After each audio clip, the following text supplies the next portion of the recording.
What's up, sports bettors? I'm going to be taking you through 3 picks, 3 player props on Underdog Fantasy. So without further ado, let's just get into it, right? I say this all the time, but as a sharp bettor, you don't wake up and say, oh, I want to bet on LeBron. You wake up and you say, I'm going to look through the market, I'm going to see where there's value, and if there's a lot of value, I'm going to take advantage of those profitable betting opportunities. So the first play you can see right here is Tam and Lipsy in Iowa State versus West Virginia. You have 5 data points telling you where this line should be set.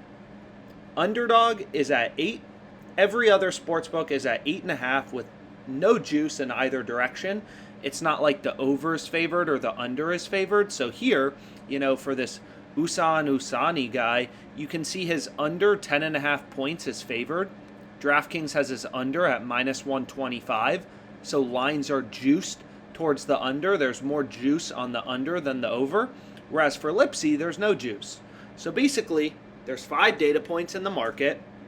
4 of them, Prize Picks and 3 sportsbooks are saying, hey, Lindsay's line, Lipsy's line should be at 8.5. Underdog is at 8. So Underdog here is the market outlier, the market discrepancy, the play with an edge.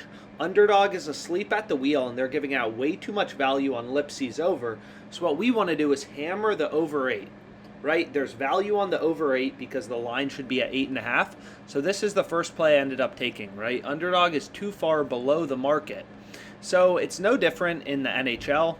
Well, it's reloading here, so why don't we just go ahead. So our first play is Lipsy over 8 points. And I say this all the time, but, on OddsJam, there's a lot of ways to find profitable bets. So you have the positive expected value tool. So what this tool shows you is the screen is really useful for comparing, where books are setting the line at different levels. So we were able to identify, hey, Lipsy's line is at 8 on Underdog. It's 8.5 on all the books. So you're able to see where are books setting the line for a player points, player rebounds, whatever, at different levels. Different shot on goal lines, stuff like that. Whereas this positive expected value tool, the OddsJam positive EV tool, probably the tool I spend the most time on OddsJam. What this tool shows you is discrepancies in where sportsbooks have the line set at the same level, but there's massive differences in the odds, right? So for Lipsy, we were looking, we played his over 8 because sportsbooks had the line at 8.5. The line was higher.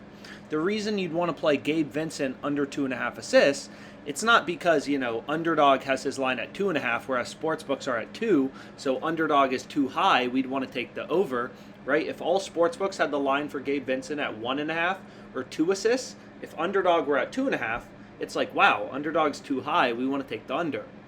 The reason you want to take the under for Gabe Vincent here is you'll notice it's a big pricing discrepancy.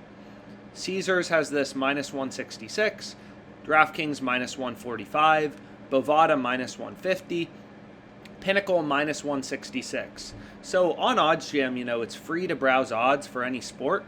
So you can literally manually look through the market. You can look at Underdog Fantasy and kind of hunt and search for value.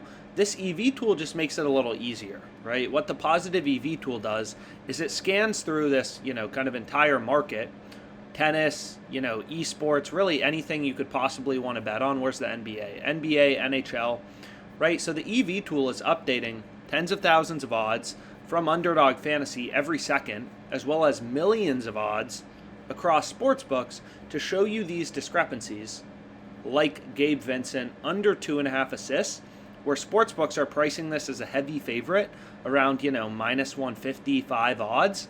1, 2, 3, 4 sportsbooks, this OddsJam column.